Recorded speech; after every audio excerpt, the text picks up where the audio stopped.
देखिए सबसे पहले ये क्वेश्चन दिया हुआ है O is any point inside a rectangle A B C D.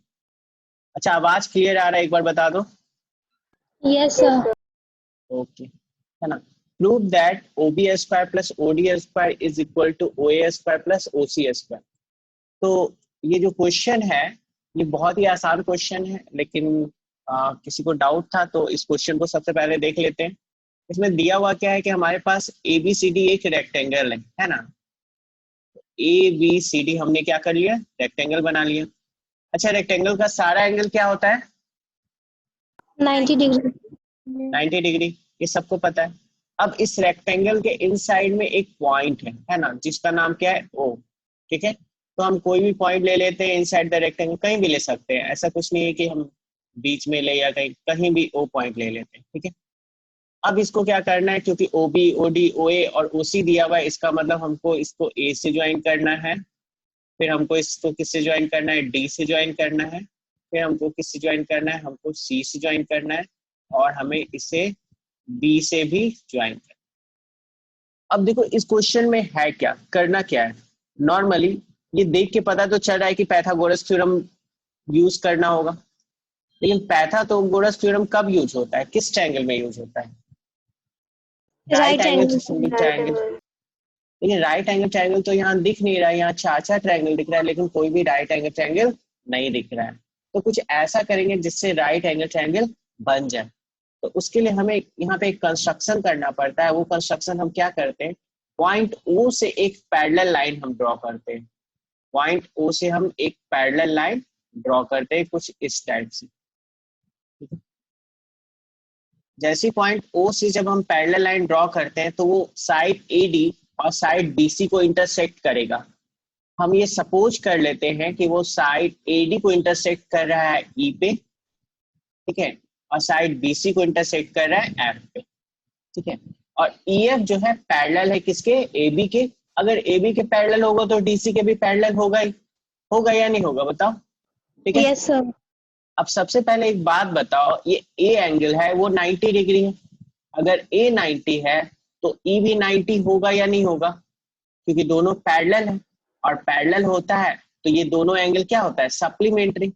को इंटीरियर एंगल का सम कितना होता है, 180 डिग्री। तो ये ए प्लस ई क्या होगा, ए प्लस ई 180 डिग्री। Supplementary angles. हाँ, तो ए अगर 90 है तो ई भी क्या हो जाएगा 90। उसी तरह बी अगर 90 है तो एफ भी क्या हो जाएगा 90। ठीक है, मतलब सिंपली हम बोल सकते हैं ओ ई परपेंडिकुलर हो गया एडी पे और ओ एफ परपेंडिकुलर हो गया बीसी पे। बस इसी पॉइंट को हम लिख के और उसके बाद क्वेश्चन को सॉल्व करते हैं। तो सबसे पहले कंस्ट्रक्शन में ही हमें लिखना होगा, गिवन वगैरह तो आप लोग लिख लीजिएगा, ABCD is a rectangle, to proof में ये सर लिख कौन सा लीजिएगा। चैप्टर पढ़ा रहे हैं? अभी ट्रायंगल का ही कोई डाउट क्लियर करे, उसके बाद सर्किल स्टार्ट करेंगे। ठीक है, डाउट था, उस डाउट को क्लियर कर, बस एक ही डाउट आया है। ठीक है, चलिए देखिए, तो यहाँ हम कंस्ट्रक्शन में हम क्या लिख सकते हैं, डायरेक्ट कंस्ट्रक्शन से स्टार्ट करें। गिवन और टू प्रूफ उम्मीद करते हैं कि आप लोग लिख लीजिएगा। कंस्ट्रक्शन में हमने क्या किया है, ड्रॉ ड्रॉ ई एफ, ठीक है, E F parallel to A B, passing through, कहां से पास कर रहा है, पास कर रहा है ओ से, पासिंग थ्रू पॉइंट ओ। चलो यहां तक तो कोई दिक्कत नहीं है। अब हमको प्रूव करना है, तो प्रूव करने के लिए हम क्या करते हैं, प्रूव करने के लिए ऑब्वियस सी बात है हम राइट एंगल ट्रायंगल कंसीडर करेंगे। तो सबसे पहले राइट एंगल ट्रायंगल प्रूव करना होगा ना, तो उसको प्रूव करने के लिए हम क्या करेंगे, हमें प्रूव करना है कि ओ ई परपेंडिकुलर होगा किस पे, ए डी पे, और ए ई एफ बी, ए ई एफ बी सबको दिख रहा है क्या, ये यस सर। रेक्टेंगल होगा या नहीं होगा, ये रेक्टेंगल भी होगा। होगा सर। चारों एंगल अगर 90 डिग्री होता है तो क्या होता है, रेक्टेंगल होता है। आवाज नहीं आ रहा है क्या, सर थोड़ा सा कट कट का आवाज आ रहा है, शायद मेरा नेट खत्म है। नहीं किसी और प्रॉब्लम, सबको आवाज, और कोई बताओ, आवाज सही आ रहा है, नो सर, कट रहा था। कट रहा है। अच्छा एक मिनट। समझ में आ रहा है सर, मतलब बहुत कम कट रहा है। बहुत कम कट रहा है, तुम लोग का आवाज तो बहुत ज्यादा क्लियर आ रहा है आज। ठीक है चलो, ठीक है चलिए आगे बढ़ते हैं। देखिए अगर ज्यादा प्रॉब्लम हुआ तो बताइए। यहाँ पे सबसे पहले हमको ये प्रूव करना है कि OE परपेंडिकुलर होगा AD पे और OF परपेंडिकुलर होगा BC पे। तो हम उसको कैसे प्रूव करेंगे? तो प्रूव करने के लिए हम क्या करेंगे, सिंपली हमारे पास जो दिया हुआ है उसके अकॉर्डिंग हम लिख सकते हैं कि angle A equal to angle B equal to angle C equal to angle D। ये चारों एंगल क्या है? 90 डिग्री। अब पूछा जाएगा क्यों 90 डिग्री है? क्योंकि since ABCD is a rectangle. Rectangle. ठीक है।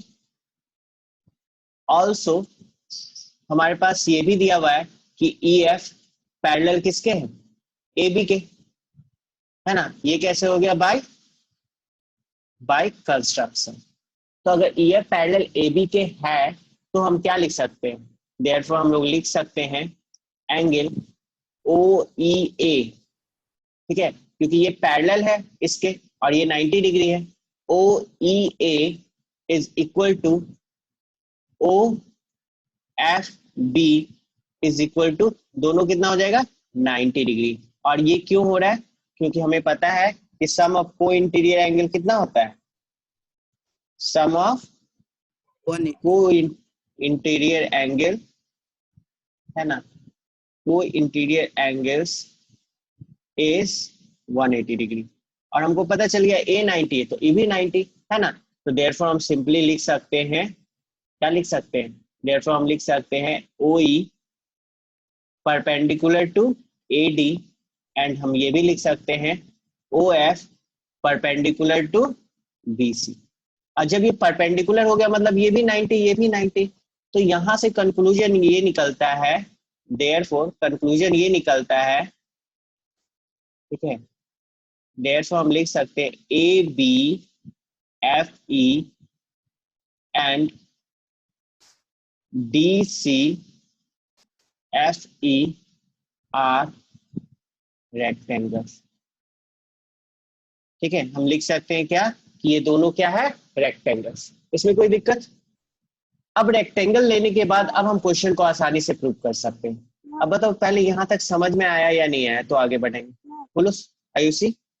सर यहाँ पे जो आप लिखे हैं दोनों एंगल को 90 इक्वल करके सम ऑफ को इंटीरियर एंगल इज 180, तो जब वो पैरेलल कंस्ट्रक्शन किए ही है तो वहाँ पे डायरेक्ट करस्पॉन्डिंग एंगल लिख सकते हैं ना? हाँ लिख सकते हैं, कॉरेस्पॉन्डिंग एंगल से भी लिख सकते हैं, बिल्कुल। कॉरेस्पॉन्डिंग एंगल लिखेंगे तो वो D को कंसीडर करेंगे, है ना। लिख सकते हैं, कॉरेस्पॉन्डिंग एंगल भी लिख सकते हैं और को इंटीरियर भी लिख सकते हैं, दोनों में से कुछ भी लिख सकते हैं। ठीक है, चलो इतना लिखने के बाद अब हम प्रूव करते हैं। तो अब हमारे LHS में क्या है वो देख लेते हैं। तो LHS में हमारे पास क्या है बताओ? OB square OB square plus OD square. अब बताओ OB स्क्वायर कौन से ट्रायंगल में दिख रहा है? इस ट्रायंगल में दिख रहा है ना। तो OB स्क्वायर को हम क्या लिख सकते हैं बताओ? OB स्क्वायर को हम लिख OF square plus BF square. OF square plus BF square लिख सकते हैं। ठीक है, अब उसके बाद नेक्स्ट दूसरा क्या है? OD square. तो OD स्क्वायर को हम क्या लिख सकते हैं? OD स्क्वायर बताओ? OE square plus DE square. OE square plus DE square, है ना। अब हमको लाना क्या है वो थोड़ा देख लेते हैं। हमको OA स्क्वायर लाना है। हमको लाना क्या है? OA square. ठीक है, तो OA स्क्वायर के लिए हमको क्या चाहिए? हमें क्या चाहिए बताओ? AE चाहिए और OE चाहिए, है ना। तो यहाँ पे OE तो हमको मिल रहा है, लेकिन AE मिल रहा है क्या? AE नहीं OE मिल का रहा है। वैल्यू हो जाएगा। लेकिन हमें ये पता है कि AE जो है वो किसके बराबर है? BF के बराबर है, क्योंकि AEFB क्या है? रेक्टेंगल। तो हम BF को हटा के क्या लिख सकते हैं? AE, है ना। और वहीं हम ED को हटा के क्या लिख सकते हैं? D को हटा के क्या लिख सकते हैं? FC। ठीक है, तो हमारा काम हो जाएगा। तो यहाँ पे हम क्या करेंगे? OF स्क्वायर को तो OF और OE को चेंज नहीं करेंगे, ठीक है। और BF को क्या लिख सकते हैं? BF दिख रहा है, BF AE के बराबर है, तो BF स्क्वायर हो जाएगा AE स्क्वायर के बराबर plus OE square. OE square, है ना, OE स्क्वायर है तो ओ स्क्वायर को तो कुछ चेंज नहीं करना है, तो उसको एज इट इज रहने देते हैं, और हमको चेंज क्या करना है, डी को। तो डी को हम क्या लिखेंगे बताओ, डी को हम लिख सकते हैं सी एफ स्क्वायर, क्योंकि डी किसके बराबर है, सी एफ के, है ना, क्योंकि हमने रेक्टेंगल प्रूफ कर चुका है। तो बस अब प्रूफ हो गया। अब बताओ हमको कि अब हम क्या लिख सकते हैं। जैसे हमारे पास है ओ एफ, तो ओ एफ को ले लो, और किसको ले लेंगे, ओ एफ और सी एफ। तो बताओ O F square plus C F square, हमको क्या मिल जाएगा, जो हमको चाहिए मिल जाएगा, और बचा क्या, ओई स्क्वायर प्लस ए स्क्वायर। ठीक है, ठीक है, यहाँ पे दिख रहा है क्या, नहीं दिख रहा है, रुको एक मिनट फिर से लिखना होगा। यहाँ पे हम क्या लिखेंगे,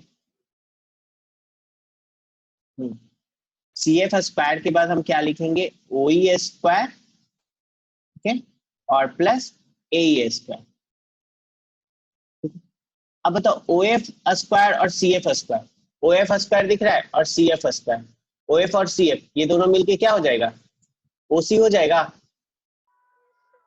ओसी Yes, स्क्वायर। और ओई स्क्वायर का है, ओई स्क्वायर और ए स्क्वायर ये दोनों मिलके क्या हो जाएगा, ओए OA स्क्वायर। तो यही लाना था हमको, ये हो गया आर एच एस, प्रूफ हो गया। तो इस क्वेश्चन में बस एक ही पॉइंट इंपॉर्टेंट था, है ना, कि आपको इसको सबसे पहले रेक्टेंगल प्रूफ करना था, ताकि ये वाला साइड इसके बराबर आ जाए, और ये वाला भी रेक्टेंगल प्रूफ करना था, ताकि डी किसके बराबर आया है, सी एफ के बराबर आ जाए, और फिर इस क्वेश्चन को हम लोग आसानी से सॉल्व कर सकते थे, है ना। हमको कुछ बेसिक्स ऑफ सर्कल्स पढ़ना है। बेसिक्स ऑफ सर्कल्स मतलब जो 9th क्लास में ऑलरेडी पढ़े हुए हो, तो 9th क्लास में पढ़े हुए तो उसे हमें पढ़ना नहीं है, हम कह सकते हैं कि उसका रिवीजन करना है। उसका क्या करना है, रिवीजन करना है। जैसे मान लो ये सर्किल है ना, मान लो क्या है ही सर्किल, ठीक है। अब इस सर्किल में हमें क्या देखना है, इस सर्किल में हमने जो प्रॉपर्टी पढ़ा था उसको थोड़ा सा एक बार रिवाइज कर लेते हैं। जैसे आपको क्वेश्चन के थ्रू हम आपसे पूछेंगे, ठीक है। जैसे मान लीजिए इस सर्किल पे 2 पॉइंट है, एक पॉइंट है ए और एक पॉइंट है बी, ठीक है। उसके बाद आपने अपने प्रीवियस क्लास में यानी क्लास 9th में ऐसा कुछ पढ़ा होगा,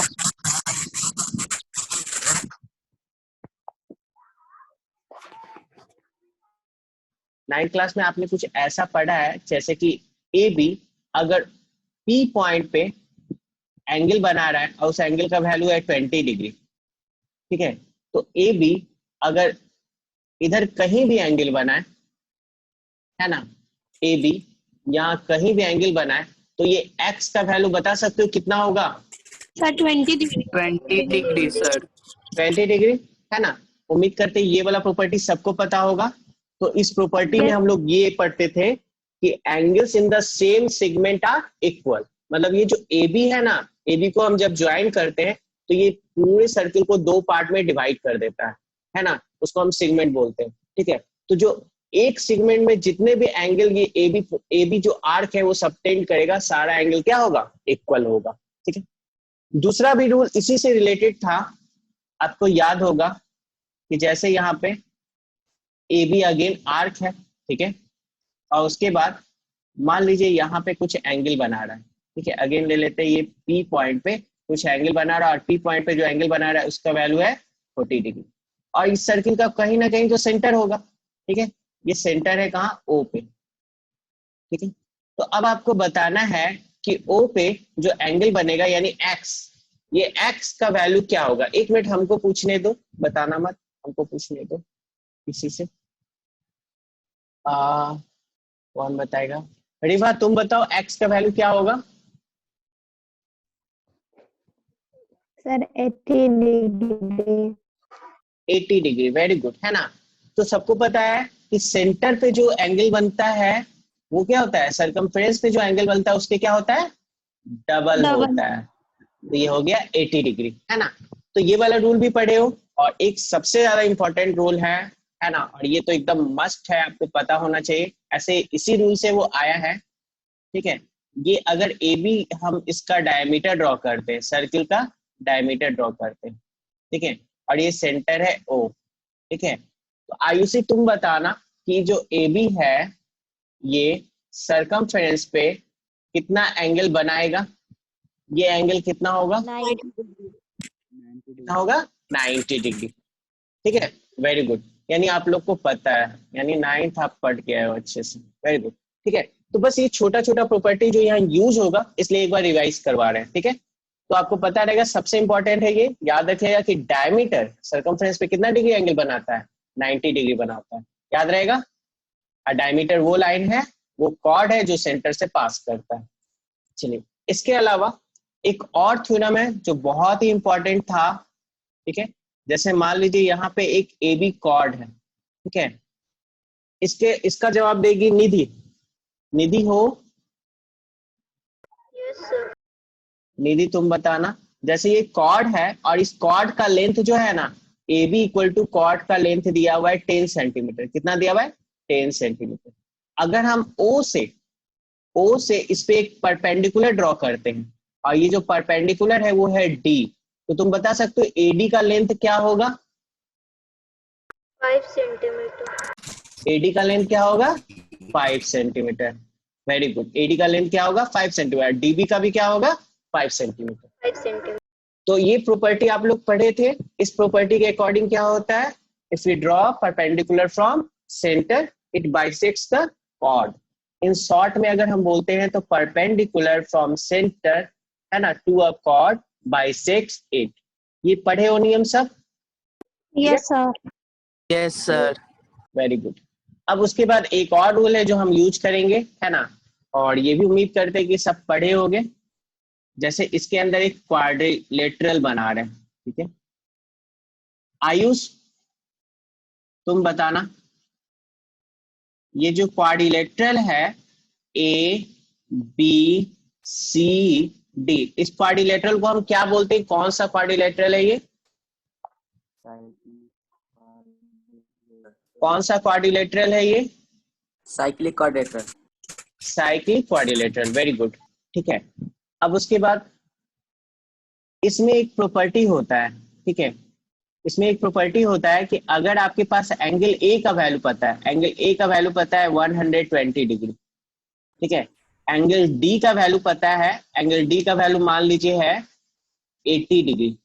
ठीक है, और आपको पता करना है, ये हो गया एक्स और ये हो गया वाई। ठीक है, तो आपको एक्स और वाई का वैल्यू पता करना है। तो त्रिशा कृति हो क्या? कृति, एक्स का वैल्यू बताओ तो। 100 और 60, x 100 और y 60।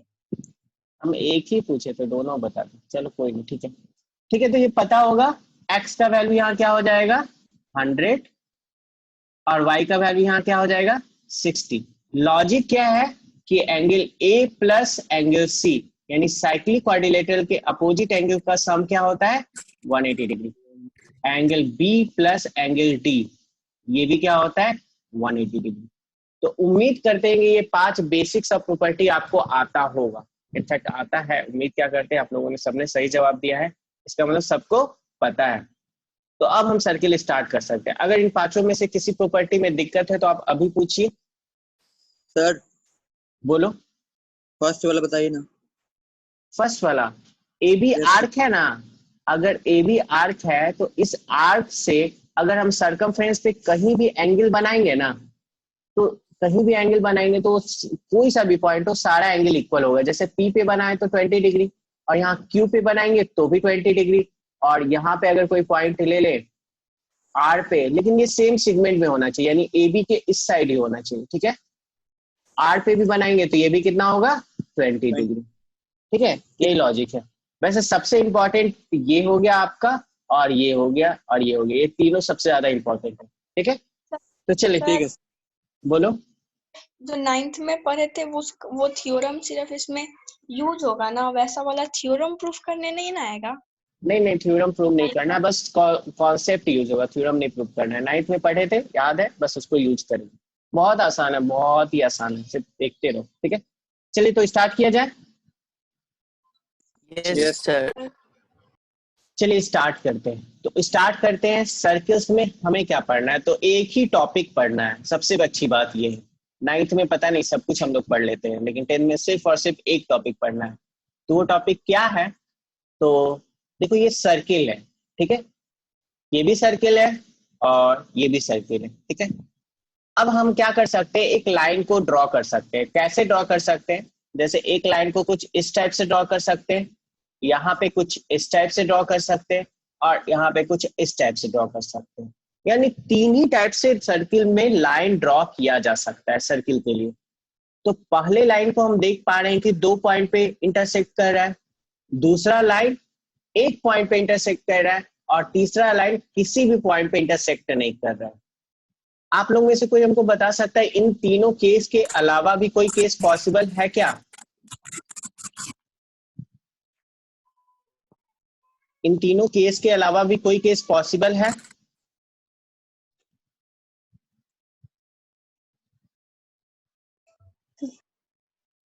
विभा, कोई तो बोलो। No sir. No sir. ठीक है, इन तीनों केस के अलावा कोई केस पॉसिबल नहीं है, तो यानी हमने सारे केस को कंसीडर कर लिया।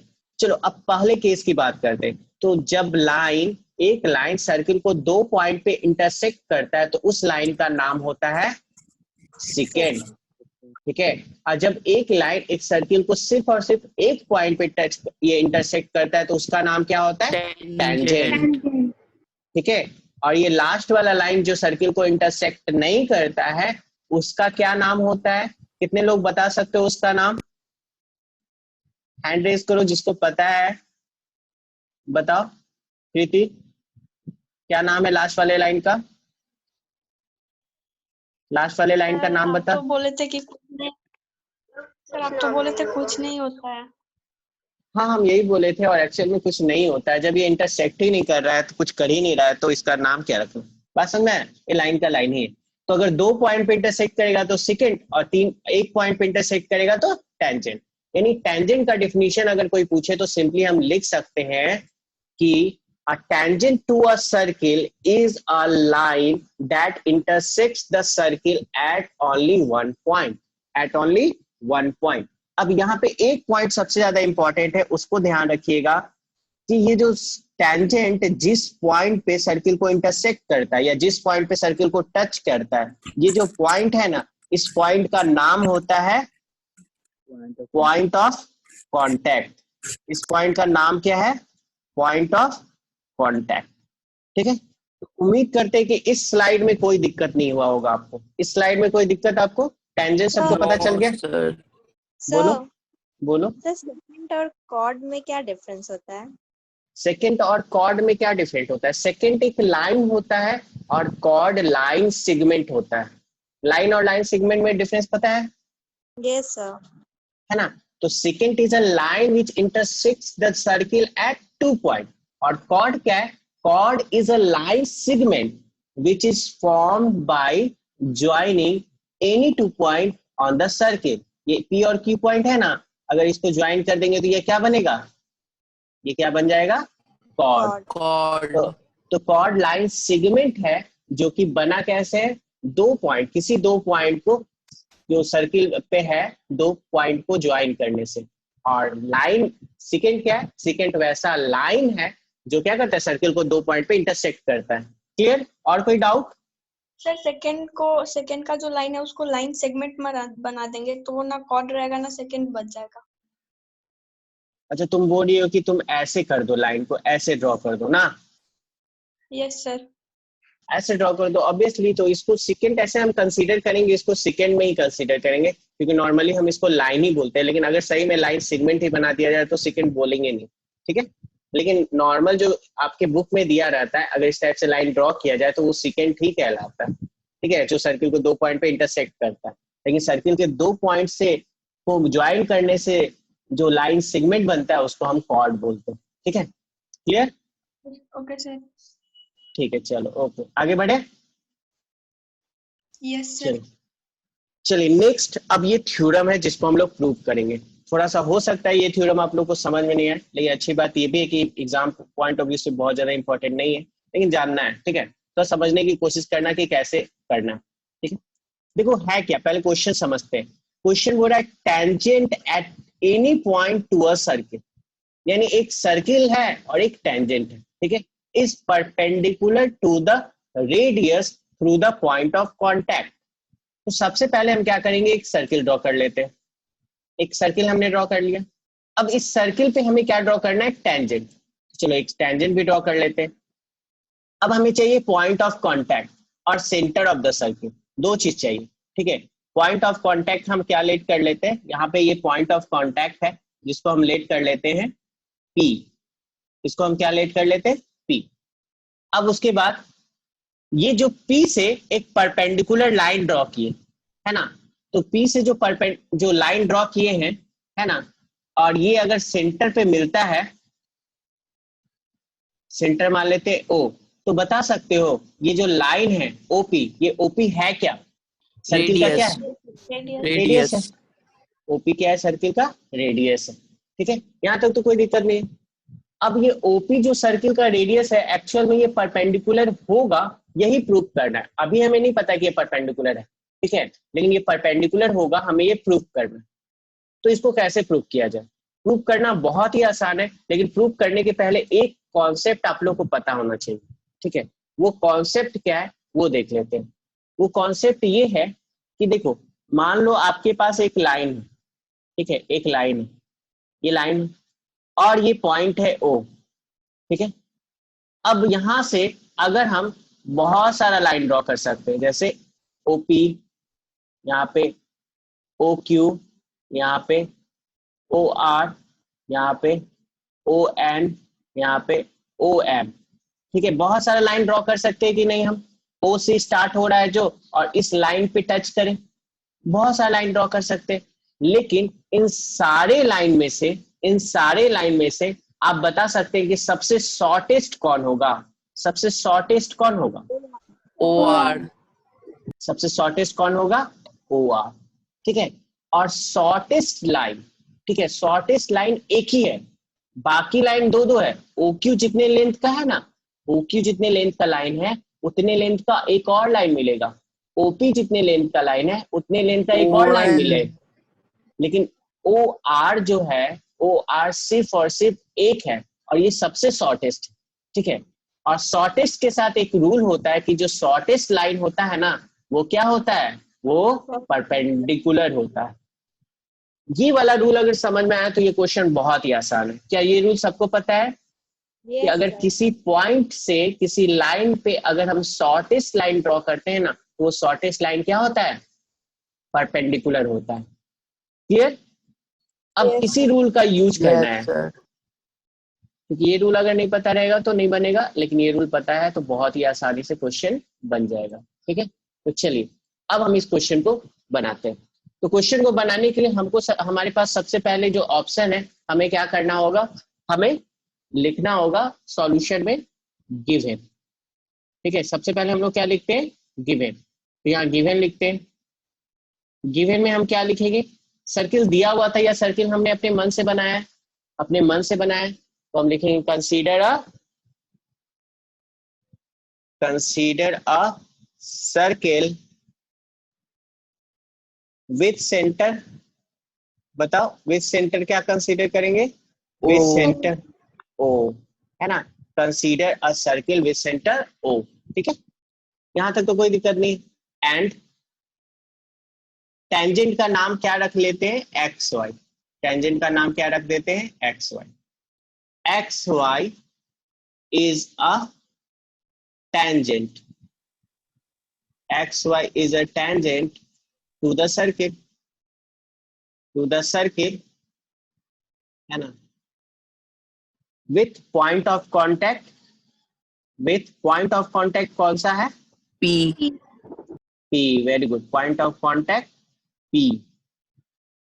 Point of contact P. बस इसके बारे में डिटेल लिखना था, तो गिवन हमने लिख लिया। अब हमारे पास सेकंड ऑप्शन क्या आता है, टू प्रूव। तो टू प्रूव में हम क्या लिखेंगे, तो टू प्रूव में हम लिखेंगे OP perpendicular to XY। OP perpendicular to XY। हमको ये प्रूव करना है। अब देखना है कि कंस्ट्रक्शन होगा या नहीं होगा। तो हम आपको बता देते हैं इसमें कंस्ट्रक्शन होगा। अब वो कंस्ट्रक्शन क्या होगा, हम क्या करेंगे, O से एक लाइन ड्रॉ करेंगे, है ना।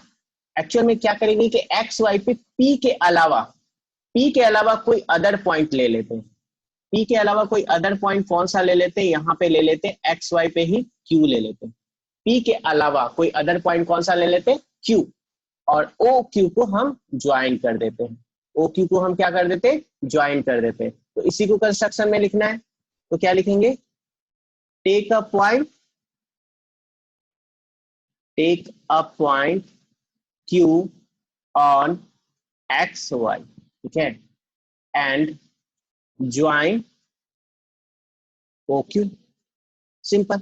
अब OQ को ज्वाइन करेंगे तो सर्किल को इंटरसेक्ट करेगा या नहीं करेगा, तो सर्किल को दिख रहा है कि हमें इंटरसेक्ट कर रहा है, और सर्किल को इंटरसेक्ट कर रहा है, तो इसलिए हम क्या करेंगे, हम यहाँ पे एक पॉइंट ले लेते हैं जिसको हम लोग क्या बोलते हैं, R, कि take a point Q on X Y and join OQ which intersects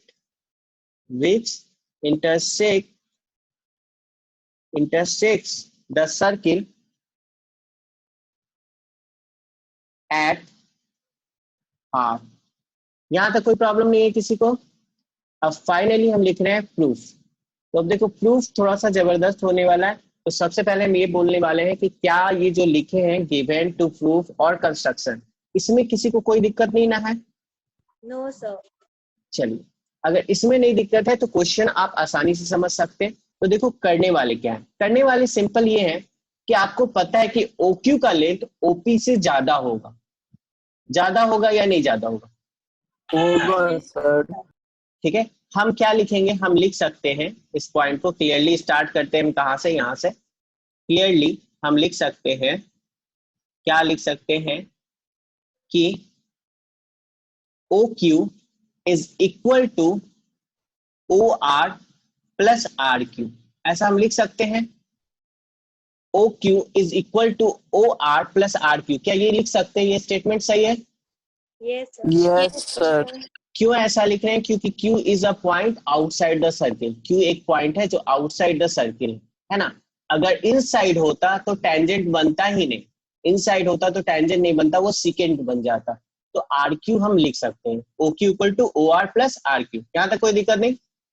अब एक बात बताओ, OR जो है ना, RQ, अगर RQ को हम हटा दें यहां से हम लिख सकते हैं दिस इंप्लाइज OQ दोनों के बराबर है। अगर हम RQ को हटा देंगे तो OQ क्या हो जाएगा, बड़ा हो जाएगा क्या OR से? Yes, क्या sir. इसके बाद हम ये लिख Yes, सकते हैं? sir. ये लाइन सबको समझ में आ रहा है या नहीं? Yes sir. ठीक है, अगर आ रहा है तो बहुत अच्छी बात है, नहीं आएगा तो बताइएगा, ठीक है। क्योंकि सिंपल सी बात दिख रहा है यार, OQ इतना बड़ा और OR तो इतना छोटा, तो OR से तो बड़ा ही होगा OQ। अब बताओ OR क्या है, सर्किल का रेडियस, और OP भी सर्किल का क्या है, रेडियस। तो रेडियस सर्किल का इक्वल होता है ना, तो हम क्या लिख सकते हैं कि OQ is greater than OP, लिख सकते हैं या नहीं? और ऐसा इसलिए Yes, लिख सकते sir. हैं since OR is equal to OP। अब OR और OP इक्वल क्यों है ना, इसका रीजन अगर कोई पूछे तो radii of same circle. Radius का प्लूरल क्या होता है, रेडियाई, है ना, ऑफ सेम सर्किल। तो दोनों सेम सर्किल का रेडियस है, इसलिए दोनों क्या है, इक्वल है। तो हम OR को OP से रिप्लेस कर सकते हैं। बस यहीं तक समझना था। यहां तक अगर समझ में आ गया तो बोलो आगे बढ़ते हैं, और इस थ्योरम प्रूव हो चुका है। समझ में आ गया? चलिए, अब देखो ये जो समझ में आया आपको, ये क्या समझ में आया कि Q जो है हम एक आर्बिट्ररी पॉइंट लिए थे। आर्बिट्ररी का मतलब होता है रैंडमली, यानी P के अलावा हम एक और पॉइंट लिए थे Q एक्स वाई पे, है ना। अदर देन, यहाँ पे लिख देना, take a point Q on X Y other than P, है ना। ऑब्वियस सी बात है, P पे तो नहीं लेंगे, अदर देन P, यानी P के अलावा कोई अदर पॉइंट हम लिए थे, ठीक है। और ऐसा पॉइंट लेने का मतलब ये है कि Q हम यहां भी ले सकते थे, यहाँ भी, कहीं भी Q ले सकते थे। तो कहीं भी Q लेंगे तो उससे होगा क्या कि हमेशा OQ जो होगा OP से हमेशा क्या होगा, बड़ा होगा। तो क्या इस स्टेटमेंट के बाद ये रिजल्ट लिख सकते हैं हम कि देयरफॉर, इस स्टेटमेंट के बाद देयरफॉर लिखा जा सकता है OP इज द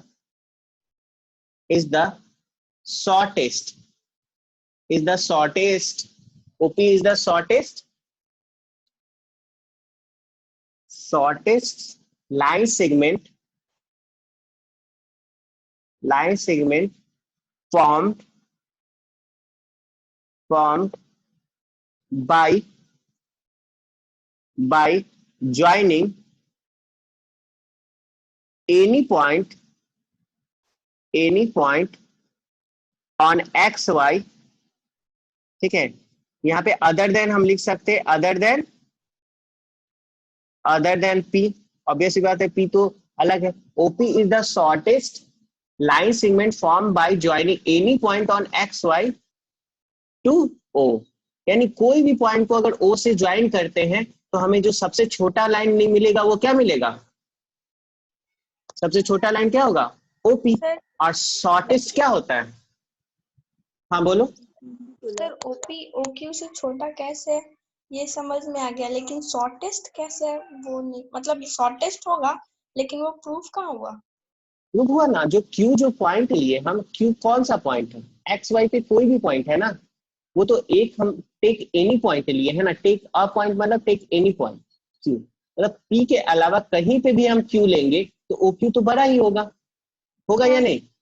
क्यू को यहाँ लेते, क्यू को यहाँ लेते, क्यू को यहाँ लेते, तो ये तो पता चल गया कि ओ क्यू हमेशा ओपी से बड़ा होने वाला है। क्यू घूमता हुआ रैंडमली पॉइंट है, समझ लो कहीं पे भी ले सकते हैं, तो ओ क्यू हमेशा ओपी से बड़ा ही होगा, तो इसका मतलब ओपी सबसे छोटा है ना। तो इसीलिए ये पॉइंट हम लिख सकते हैं कि OP is the shortest line segment formed by joining any point on X Y to O, है ना। और अगर ये शॉर्टेस्ट है तो क्या होता है, शॉर्टेस्ट मतलब क्या होता है, परपेंडिकुलर, नहीं बाइसेक्ट कॉर्ड नहीं है, hence OP is perpendicular to X Y, बस हो गया प्रूफ। तो प्रूफ करने के लिए ये जो स्टेटमेंट यूज कर रहे हैं ना, बस वो स्टेटमेंट लिखने में थोड़ा दिक्कत होता है बच्चों को।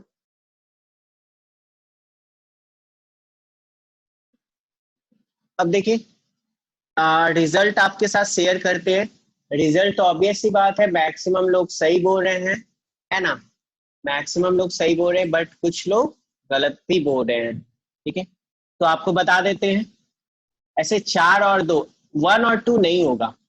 अगर एक सर्किल पे कितने टेंजेंट्स होंगे अगर ये पूछा जा रहा है, मतलब इस टाइप से कुछ पूछा जा रहा है कि ये सर्किल है ना, अब इस सर्किल पे बताओ कितने पॉइंट होंगे।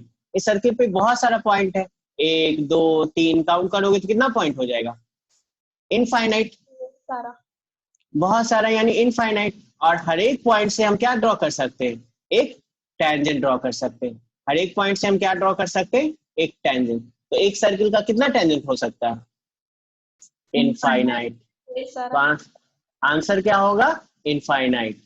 एक सर्किल का कितना टेंजेंट, इनफाइनाइट। समझ में आया। एक क्वेश्चन और किया जाए। Yes sir. हाँ तो चलिए नेक्स्ट क्वेश्चन करते हैं। नेक्स्ट क्वेश्चन ये रहा, a tangent to a circle intersect it in, है ना। एक ये तो बहुत आसान क्वेश्चन है कि एक टेंजेंट एक सर्किल को कितने पॉइंट पे इंटरसेक्ट करता है, ठीक है। और इस बार उम्मीद करते हैं कि सब सही बोलोगे, है ना।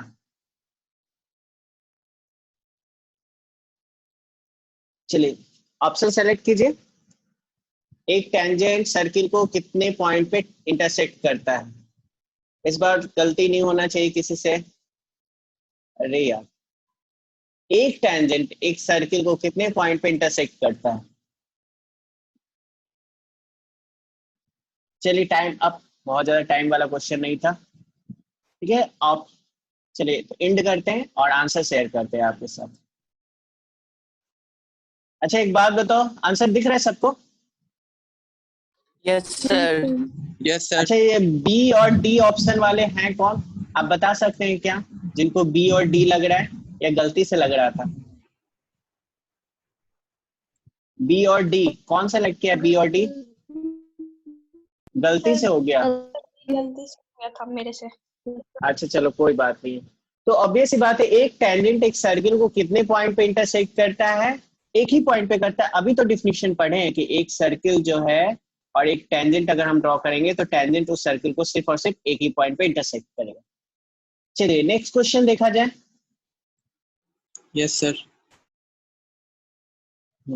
ये थोड़ा सा हो सकता है कि ट्रिकी क्वेश्चन हो, इसको थोड़ा सा ध्यान से पढ़िए। क्वेश्चन ये है कि अ circle can have dash parallel tangent at most. At most मतलब ज्यादा से ज्यादा। ज्यादातर। हाँ, Yes. एक सर्किल के कितने मैक्सिमम, मतलब मैक्सिमम कितने पैरेलल टेंजेंट्स हो सकते हैं, ठीक है। एक सर्किल पे हम अगर पैरेलल टेंजेंट ड्रॉ करते हैं तो कितने पैरेलल टेंजेंट्स ड्रॉ कर सकते हैं एक बार में, ठीक है। तो ऑप्शन आपका ये रहा,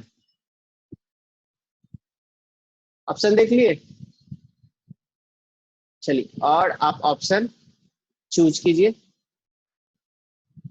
एक सर्किल के पास कितने पैरेलल टेंजेंट्स होंगे? सर गलती से हो गया। अच्छा कोई बात नहीं, गलती से हो गया तो कोई दिक्कत नहीं। ऐसे गलती से कौन सा ऑप्शन हो गया? Sir D. डी। अच्छा, करना कौन सा था? चलो अब शेयर कर देते हैं रिजल्ट। रिजल्ट शेयर कर दे। देखिए, इस बार सबसे ज्यादा ऑप्शन मिला है डी को, है ना। ए को ए को 1 और बी को 4। अच्छा, जितने लोगों ने बी ऑप्शन सेलेक्ट किया है वो थोड़ा अपना हाथ उठाएंगे, हम देखना चाहते हैं कितने लोगों ने बी सेलेक्ट किया है। आयुषी, संध्या, किरण और रिवा, ठीक है। आप 4 लोगों को छोड़कर बाकी सबका गलत है, आंसर बी ही सही है ना। क्वेश्चन थोड़ा सा हो सकता है आप समझ नहीं पाए हो, हम समझा देते हैं। क्वेश्चन क्या है? क्वेश्चन ये है कि एक सर्किल है ना, ठीक है, तो उस पे हम पैरेलल टेंजेंट ड्रॉ करना चाहते हैं तो कितने पैरेलल टेंजेंट ड्रॉ कर सकते हैं एक बार में? जैसे कि ये हो गया, एक टेंजेंट हो गया, ठीक है, एक पॉइंट पे ये टच कर रहा है। अब इसके पैरेलल अगर ड्रॉ करेंगे तो डायमेट्रिकली अपोजिट पॉइंट पे टेंजेंट ड्रॉ करेंगे ना, तो इसका मतलब बस क्या होगा, 2 ही टेंजेंट हम ड्रॉ कर सकते हैं। समझ आया? 2 ही टेंजेंट ड्रॉ कर सकते हैं। आप लोग शायद इस टाइप से सोच रहे होंगे कि एक और इधर से ड्रॉ कर सकते हैं, एक और इधर से ड्रॉ कर सकते हैं, तो वो नहीं पूछा जा रहा था। एट अ टाइम आप पैरेलल टेंजेंट्स ड्रॉ कर सकते हैं, तो कितने पैरेलल टेंजेंट्स ड्रॉ कर सकते हैं? तो 2 पैरेलल टेंजेंट्स ड्रॉ कर सकते हैं सर्किल में, डायमेट्रिकली अपोजिट पॉइंट्स पे, वो भी, ठीक है। कोई डाउट इसमें? अब हम लोग नेक्स्ट क्वेश्चन देखते हैं। चलो अब नेक्स्ट क्वेश्चन देखते हैं। नेक्स्ट क्वेश्चन आपको सॉल्व करना है, ठीक है, और उसके बाद एंड कर देंगे और नेक्स्ट क्लास में सारा न्यूमेरिकल इसका बनाएंगे। अच्छा, ये क्वेश्चन, ठीक है, ये क्वेश्चन को थोड़ा सा हम फिगर के थ्रू ड्रॉ कर देते हैं, आप लोग सॉल्व करके हमको आंसर बताइएगा। इस क्वेश्चन में करना क्या है कि आपके पास दिया हो कि a tangent PQ at the point P of a circle of radius 5 cm meets a line through the center O at a point Q, है ना, एंड OQ इक्वल टू कितना दिया है? 12 सेंटीमीटर। तो लेंथ ऑफ PQ फाइंड करना है। तो आपके पास एक सर्किल है, सबसे पहले आपके पास क्या है? एक सर्किल है, ठीक है, और इस सर्किल का रेडियस कितना दिया है? 5 सेंटीमीटर, और एक पॉइंट है P। चलो तो एक पॉइंट ले लेते हैं P, है ना, और P पॉइंट से इस सर्किल पे क्या ड्रॉ किया गया है? टेंजेंट। चलो एक टेंजेंट ड्रॉ कर देते हैं, और टेंजेंट जिस पॉइंट पे सर्किल को टच कर रहा है उस पॉइंट का नाम है Q, ठीक है, और इसका सेंटर क्या है? सेंटर है O। अब बताओ OQ जो होगा, OQ और PQ दोनों परपेंडिकुलर होगा क्या? OQ क्या है? रेडियस, परपेंडिकुलर होगा सर, है ना, OQ है रेडियस और PQ क्या है? टेंजेंट। तो OQ और PQ क्या होगा? परपेंडिकुलर। अब दिया हुआ क्या है? दिया हुआ ये है कि OQ यानी रेडियस का वैल्यू दिया हुआ है 5 सेंटीमीटर, ठीक है, और उसके बाद OQ इक्वल टू 12 सेंटीमीटर। एक मिनट, P और tangent PQ at point P of the circle, sorry यहाँ पे ये P है ना, ये हमने गलती कर दिया, एक्चुअल में ये P है और ये क्या है? O है। यहाँ पे P है और यहाँ पे क्या है? Q है, और यहाँ पे O है। और OQ का लेंथ कितना दिया हुआ है? OQ का लेंथ दिया हुआ है 12 सेंटीमीटर। आपको फाइंड करना है PQ का लेंथ, तो आप फाइंड कर सकते हो PQ का लेंथ। निकाल दिए तो अच्छा, निकाल दिए तो अपने पास रखो। ये 4 ऑप्शन में से एक ऑप्शन होगा, ठीक है, ऑप्शन आप लोग सेलेक्ट कीजिएगा तो तुमको पता चल जाएगा ध्यान से, है ना। आपको क्या निकल करना गया था? सर। वेरी गुड, निकल गया तो अच्छी बात है। सबसे निकल गया क्या? Yes sir. चलिए तो ऑप्शन देते हैं, आप सेलेक्ट करके हमको आंसर बताइए, देखते हैं कितने लोग का सही होता है। ठीक है, तो चलो ऑप्शन सेलेक्ट करो।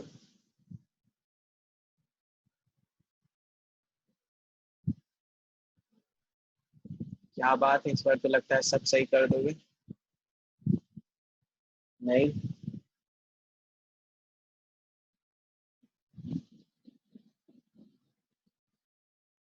ऑप्शन सेलेक्ट करने के बाद सबमिट भी करना तो मेरे पास आएगा आंसर आपका, नहीं तो नहीं आएगा।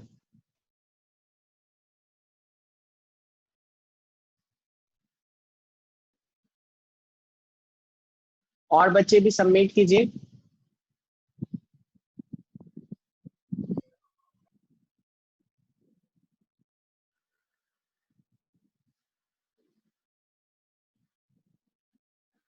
चलिए अब वोटिंग स्टॉप करते हैं, है ना।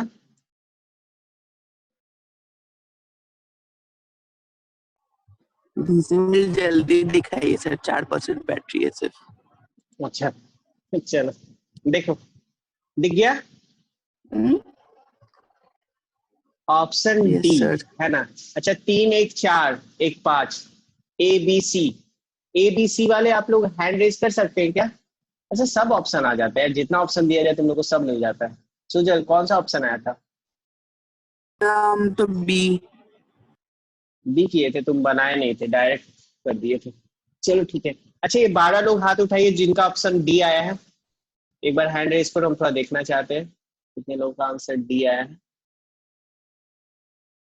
चलिए वेरी गुड, जितने भी ये 12 लोग हैं जिनका ऑप्शन डी आया है, बहुत अच्छी बात है, आप लोग सब सही है। और थोड़ा सा प्रिकॉशन लेते हुए बनाना है, ठीक है। सबसे पहले एक बात तो सबको पता चल गया होगा कि इसमें लगेगा पाइथागोरस थ्योरम, ठीक है। तो इसको थोड़ा सा हम एक्सप्लेन कर देते हैं। तो हम पाइथागोरस थ्योरम किस ट्रायंगल में लगाएंगे? In triangle, right angle triangle. हाँ ओ पी क्यू, और हमको निकालना है पी क्यू। तो अब तो आप लोग को डायरेक्टली भी पता है कि अगर पी क्यू स्क्वायर लिखे तो क्या लिखेंगे? O Q square minus O P square, है ना, क्योंकि ये 90 डिग्री तो पता चल गया था। ओ क्यू का वैल्यू कितना था? 12 स्क्वायर, और ओपी का वैल्यू कितना था? 5 स्क्वायर। तो 12 स्क्वायर हो जाएगा 144, और 5 स्क्वायर 25, यानी आ जाएगा 119, यानी पी क्यू का वैल्यू कितना हो जाएगा? √119 सेंटीमीटर। ठीक है, तो बताइए ये कॉन्सेप्ट क्लियर हो पाया?